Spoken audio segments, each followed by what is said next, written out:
Assalamualaikum warahmatullahi wabarakatuh. Saya atas nama Pratiwi dengan NIM 20183102111, jurusan Pendidikan Bahasa Indonesia, Fakultas Keguruan dan Ilmu Pendidikan Universitas Muhammadiyah Bulukumba. Pada video kali ini saya ingin menyampaikan materi tentang proses penciptaan manusia. Selanjutnya saya akan menjelaskan tentang tahapan penciptaan manusia.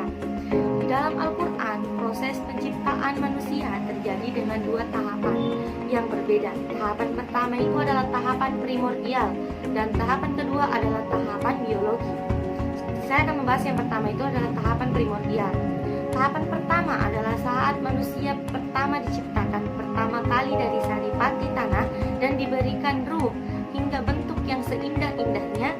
Nah, hal ini dijelaskan pada beberapa ayat. Yang pertama itu adalah Quran Surah Al-An'am ayat 2 yang mengatakan, Dialah yang menciptakan kamu dari tanah, sesudah itu ditentukannya ajal atau kematian, dan ada lagi suatu ajal yang ada pada sisinya, yang dimana yang dia sendirilah yang mengetahuinya. Kemudian kamu masih ragu-ragu tentang berbangkit itu. Kemudian yang kedua adalah Quran surah Sa'ad ayat 71 yang mengatakan, ingatlah ketika Tuhanmu berfirman kepada malaikat, sesungguhnya aku akan menciptakan manusia dari tanah.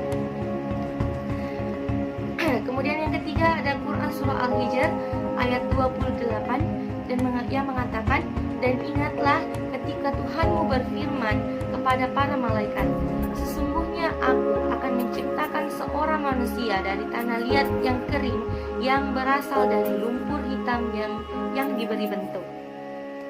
Nah, di dalam ayat-ayat Al-Quran tersebut menjelaskan bahwa Allah menciptakan manusia dari bahan dasar tanah yang kemudian dengan kekuasaan dan hukum-hukumnya dibentuk rupa dan beragam fungsi dari fisik yang ada dalam tubuh manusia.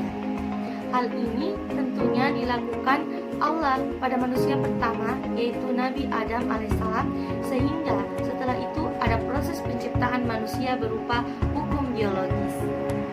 Nah, di sini saya akan melanjutkan menjelaskan tentang tahapan biologi. Nah, tahapan biologi adalah sunnatullah atau hukum Allah melalui proses biologis yang terdapat dalam fisik atau tubuh manusia beserta segala perangkatnya. Nah, proses biologi ini membedakan hakikat manusia menurut Islam dengan makhluk lainnya yang tidak memiliki ruh dan akal untuk mengambil keputusan saat dewasanya. Nah, proses tersebut yaitu yang pertama adalah nutfah. Nutfah itu adalah inti sari tanah yang dijadikan air mani. Kemudian yang kedua adalah rahim. Rahim ini adalah tersimpan dalam tempat yang kokoh. Kemudian yang ketiga adalah alaqah, yaitu darah yang beku menggantung di rahim. Kemudian yang keempat adalah mudghah. Mudghah ini adalah segumpal daging yang dibalut dengan tulang belulang. Kemudian yang kelima itu adalah ditiupkannya ruh ke dalam fisik ini yang telah terbentuk tadi. Nah, kemudian yang selanjutnya adalah proses setetes mani dipancarkan. Di sini ada penjelasan ada ayat yang mengatakan dari Quran surah Al-Qiyamah ayat 36 sampai 37 yang mengatakan, apakah manusia mengira akan dibiarkan tak terurus? Bukankah ia hanya setitik mani yang dipancarkan? Nah, di sini akan saya jelaskan. Di dalam ayat tersebut menunjukkan bahwa proses penciptaan manusia berawal dari air mani atau sperma yang terpancar. Namun hanya setitik yang menjadi manusia, sehingga Allah memberikan nikmat hidup melalui proses tersebut. Sebelum adanya proses pembuahan dalam rahim wanita, ada kurang lebih 250 juta sperma yang terpancar dari laki-laki pada satu waktu. Kemudian dari 250 juta sperma yang terpancar itu, hanya ada satu yang bisa bertemu dengan sel telur wanita atau ibu yang melalui saluran reproduksi wanita. Nah, seperti yang dijelaskan pada Quran surah 3 ke-32 ayat 7 sampai 8 yang mengatakan, Dialah yang menciptakan segalanya dengan sebaik-baiknya. Ia mulai menciptakan manusia dari tanah liat, kemudian ia menjadikan keturunan mengisari air yang hina.